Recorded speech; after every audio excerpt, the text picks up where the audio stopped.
Two quick things I did want to just add. One was following up something that Steve said when he was talking about the introduction of a new border and a border effect. And we had a very interesting session with some of our colleagues from Northern Ireland, because we thought it would be very useful to ask them what it was like to deal across a border with another member state. No physical border, of course, now, no longer anyway, since the Troubles became much, became a bit better. But there's no physical border between Northern Ireland and Southern Ireland and Ireland. But there is an administrative border, and we were keen to understand what that meant in practice. And what came through very clearly from them was that dealing with customers in more than one jurisdiction, whether you're a very small business, and actually the person we were talking to mainly worked with very, very small businesses, you do have to deal with two regimes for administrative purposes. So, that does mean that you have twice the paperwork to deal with.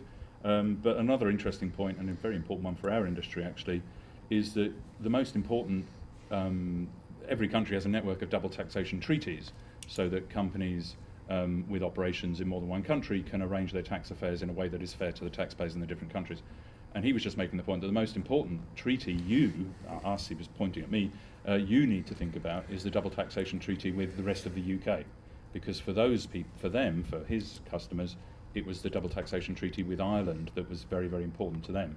So I just adding to what Steve was saying, one of the things that I think would be necessary in early course, if there is a yes vote, would be, beginning to understand what a double taxation treaty with the UK, the rest of the UK, would look like.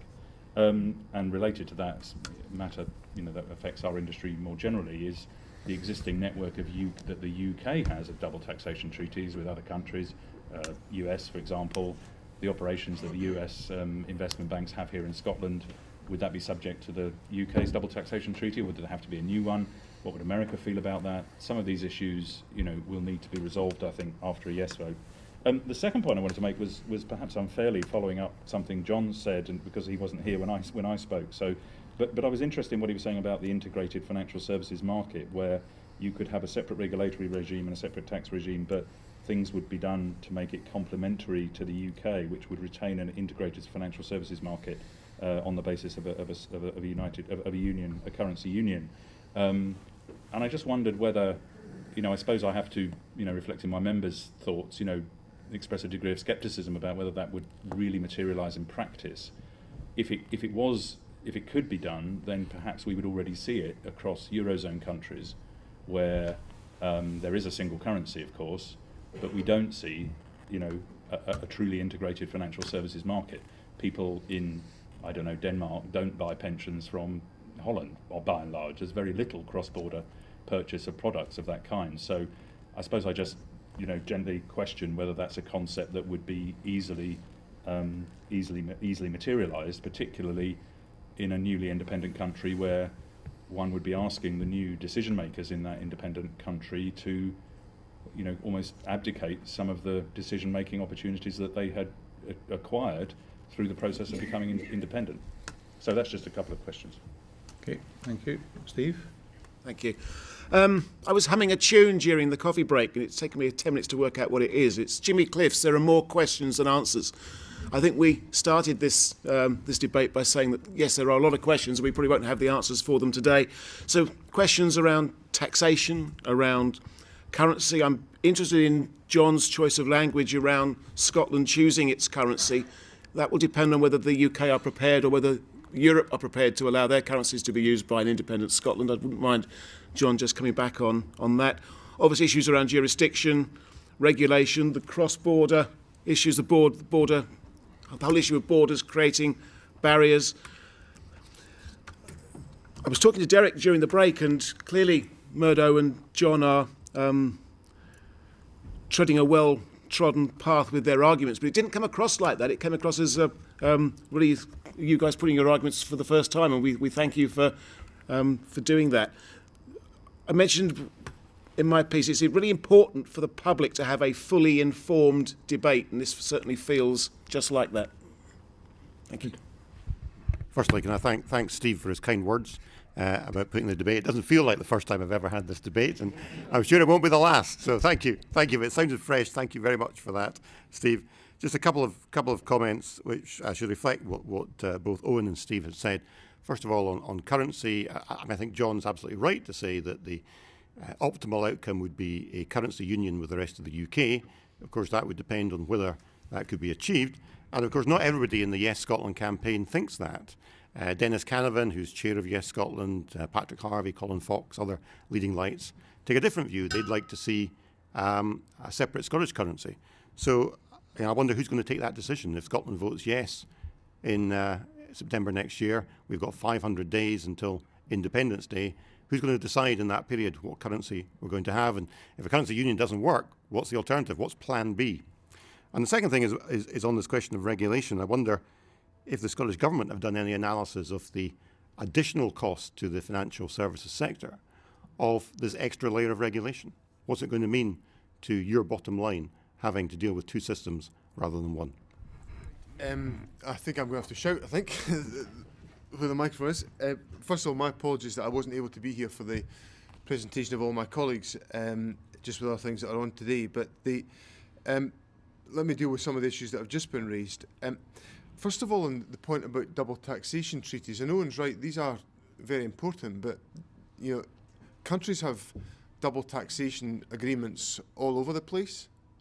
Countless double taxation agreements exist between individual countries, and it's done to enable the operation of free trade between different countries, and that's essentially the purpose of double taxation agreements. So the idea that somehow that would be something that would be difficult for Scotland to get agreed flies in the face of the fact that almost every jurisdiction in the world, and certainly the jurisdictions that we would rub shoulders with, have double taxation agreements in place. Let me talk a little bit about the issues around currency, which I appreciate are central to the debate. The first point I want to make about currency is that there is absolutely nothing. I often get the question put to me, because this is not, Steve, the first time I've been out on this question at all. I constantly have it put to me. I had it put to me the other night on a television debate. What if the UK says no to allowing you to use sterling? And there's two answers I have to that. The first is that sterling is, of course, as much Scotland's currency as it is the currency of the rest of the United Kingdom. So that's the currency we use today. It's been a product of our activities as much as it's been a product of anybody else's. And the second thing is that there is absolutely nothing the UK government could do, or the rest of the UK government could do after a yes vote, to stop an independent Scotland using sterling. It's an entirely tradable currency. So it would be free to us to decide whether to use sterling or not, and there's nothing the UK could do to stop us. And that would, of course, I think be it would be regrettable if the UK government acted in that fashion. But this issue's been kicked around quite a bit in the last few months, and the Chancellor of the Exchequer was in Scotland a few months ago, and he was to talk about the currency issue, and he was persistently asked by journalists to rule out in allowing Scotland to use sterling. Persistently, and I mean, I've gone through these circumstances where you get hounded by journalists on particular questions all day, and in every interview he refused to say, I will stop it happening, that I won't agree to it. So I just think that we've got to get a bit of a kind of, put into context the fact that we're in a debate just now, and I agree with Steve, it's got to be a well-informed and dispassionate debate because there's many big issues at stake. But the UK government's not a kind of dispassionate player in this debate. They're opposed to Scottish independence, and therefore they might say things before the referendum which are designed to make the arguments look more difficult and more obstructive than in reality it will be after a yes vote in the referendum.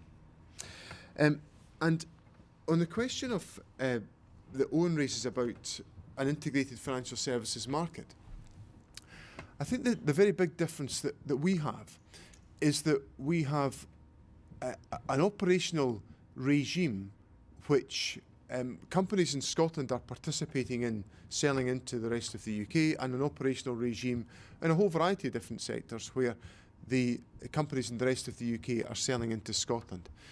And I think what that does is essentially create the type of developed open market that you can see emerging in some European countries, but is still at the fledgling levels. But it has developed at a level which I think would be sustained after independence. And just a final point about currencies, I should have mentioned a second ago. The Scottish Government's proposition in the white paper that will be published in November will be that Scotland should use the pound as its currency. That will be the proposition. I hope I'm not shot for revealing secret contents of the white paper, but I think it's pretty clear that's what we'll be doing. So that will be the proposition that people will vote on in the referendum. So it's therefore the points that Murdo raises about, there may be different views within the yes camp. Of course there are different views in the yes camp about different issues. Murdo doesn't agree with his Labour and Liberal colleagues about everything all of the time. I listen to him on a daily basis telling me it's not the case. So I wouldn't try to infer that he's obliged on all circumstances. Well, I'll argue it when it suits me to argue that he's obliged to take that view. But it's there will be diversity of opinion in a constitutional debate, because you've got a number of political parties on Murdo's side of the argument who don't agree about everything, but they agree that they want to keep the union. I can see that. And there's folk on my side who want to establish an independent country, but we don't agree about every other question within that. So you're going to have that. That's going to be just part of the fabric of it all. But what matters is that in the proposition that people will vote on in the referendum, in the white paper, the proposition will be to maintain the use of sterling as part of a sterling zone.